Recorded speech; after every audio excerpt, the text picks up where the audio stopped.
O anak, last week binigyan kita ng 4,000 pesos pabili ng Itel S23 na nirecommend ni Gadget Sidekick. And balita ko may bagong color and bigger storage doon na lumabas. Sabi niya 4,240. So ito anak ko, dagdag para sa'yo. 100, 240 pesos. Dagdagan mo naman ng konti, pambili ko rin ng load. Langya ka, binigyan ka ng pera pambili ng cellphone, pati load, hihingi mo pa sa akin. Mag-isip ko na para sa sarili mong paraan. Hi guys, how about this one ng Gadget Sidekick and welcome back to my channel. So tama sinabi ni Itay, totoong naglabas si Itel ng bagong color and ng bagong storage. Well, bigger storage dito sa Itel S23 4G. So kumakailan ni-review lang natin to si S23 na 4 gigs of RAM and 120 gigs of storage and pwede siya mag-plus ng 4 gigs of RAM para maging 8 gigs. And this time around, pinalaki na nila ang husto. Ang presyo nito is 4,240 for early bird buyers plus may freebies pa. Link on the description. E bago tayo magpatuloy, unbox muna natin. So guys, right now i-unbox na natin yung bagong beef up version nitong Itel S23 4G. And kita natin yung box pa lang niya nagkaroon ng upgrade yung dito, no? Kita natin ang design nitong phone na ito. And plus, of course, nandyan din ng kanyang naka-sticker dito. No? So this time around, it's 8 plus 8, so 16 gigs of RAM and 256 gig of storage, which is a big bump up over kind of 4 plus 4 before na may 128 na storage. And everything else maintains the same. And ang kanyang gilid, no, iba rin ang design this time around. So we'll be opening itong bago. Calling my trusty blade. So buksan natin. So this is the all-new na color blue, which I'm excited to see now how good itong color na ito. So the usual, we have yung S23 4G na print dito. So, buksan natin. And wow, nice! This time around, this is looking good. And I was told that this one, hindi siya color shifting, no? But nevertheless, the color is good enough for me. Ang ganda ng kanang color dito, guys, no? And of course, you have yung kanyang 50MP na camera setup dito sa likod with the fingerprint scanner plus power button dito sa side. With the fingerprint scanner and power button plus ang kanyang volume rocker dito sa side. Sa ibabaw, it's pretty clean. On the other side, it's the SIM tray. Now, sundutin lang natin ang SIM tray. And you'll find yourself a triple card slot. Then, sa ilalim, we have your loudspeaker, Type-C port, microphone in, and of course, kanyang audio jack still here. Other stuff inside the box, we have your user guide. There's a hard case over here. So, kapit lang natin yung case, no? And looks good, no?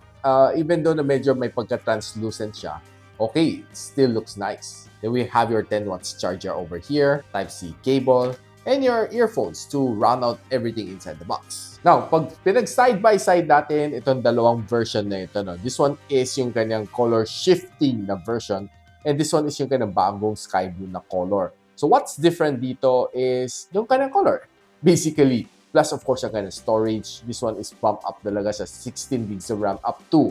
Then, of course, 256 gig of storage. Ito naman is up to 8 gigs of RAM plus 120 gigs of storage. Na makita naman natin sa likod, it's exactly the same kung naman pinagbago dito, except yung kanyang texture. No? This one is glossy finish, which attracts a lot of fingerprints. This one is matte finish na siya, which is definitely better para sa akin, personally. Kasi hindi siya masyadong kumakapit ang mga fingerprints dito. No? Taking a look sa ilalim, same. On the side, it's looking the same. And sa ibabaw, same din. And dito sa side, ganun din. And ang kanyang camera module is also exactly the same. So kitang-kita natin the sheer difference ng color nito ng dalawa. I can say na talagang it has to bump up ang kanyang color. But itong color nito is also really nice kasi kaya nito mag-color shifting.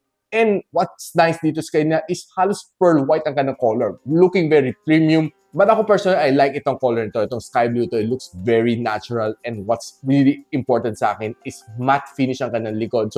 So for sure, walang fingerprints dito sa phone na ito. Now, itong phone na ito is also being powered by the Unisoc T616. So exactly the same siya dito sa kanyang 120 gigs of storage na variant. So titingnan lang natin kanyang benchmark dito sa Antutu. And nag-gather siya na 250,000 points, which is slightly higher compared to sa kanyang rating sa 128 gigs of storage. And pag binigdan mo, ito ang kanyang score. So makita mo, medyo tumaas dito sa memory. Kaya tumaas din ang kanyang score. Ang score naman na dito sa wildlife is nag-maintain lang. So ang kanyang display is also the same. HD Plus na 6.6 inch ang kanyang display size. It also has 90 Hz of screen refresh rate. And so kung katulad mo ako mahilig sa social media, browsing dito sa TikTok is definitely smooth dahil sa kanyang high refresh rate. Na kung mahilig ka sa mga shorts like YouTube Shorts, Facebook Reels, okay na okay din manood dito. No? Dahil okay, ang ganda ng kanyang display dito. For me, ang ganda display is more than enough for watching mga shorts sa YouTube, sa Facebook, sa IG, or sa TikTok. Now, if you're watching videos with the full barcada, I would say okay na okay ka na display dahil it's big enough. 6.6 inch is for me more than enough para sa mga 4-5 magbabarkada watching videos together dito, be it Korean novela or watching basketball games sa NBA or watching some pranks sa Kong TV. I think it's more than enough. Probably one thing na talaga mabibitin ka dito sa phone na ito is ang kanyang loudspeaker. This one has only one loudspeaker dito sa ilalim. And I would say na if you're watching alone on a small room, okay lang naman siya, no? Maririnig mo naman. But if you're watching together with 4 or 5 people, I would say mabibitin talaga tong sound niya. No? Medyo may kunting kahinaan. I would highly suggest na bumili ka ng Bluetooth speaker para i-hook together with itong phone na ito para medyo mas malakas ang music tripping or watching videos together with the whole barkada para mas immersive para sa buong barkada.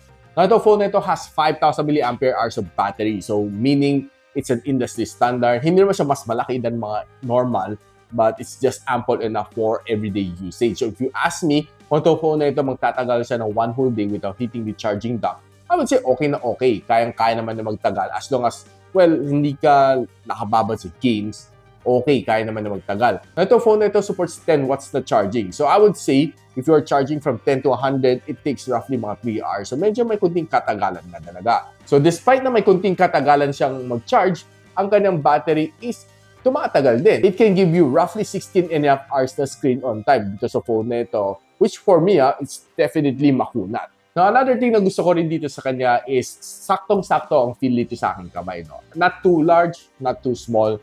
And what's nice talaga sa kanya is ng bagong color variant, which gives you a little bit more texture as compared to the white color variant. So, tinry naman natin mag-gaming dito sa phone na ito. I would say na hindi naman ganun kalayuan ang kanyang performance compared sa kanyang 128 gigs of storage na variant.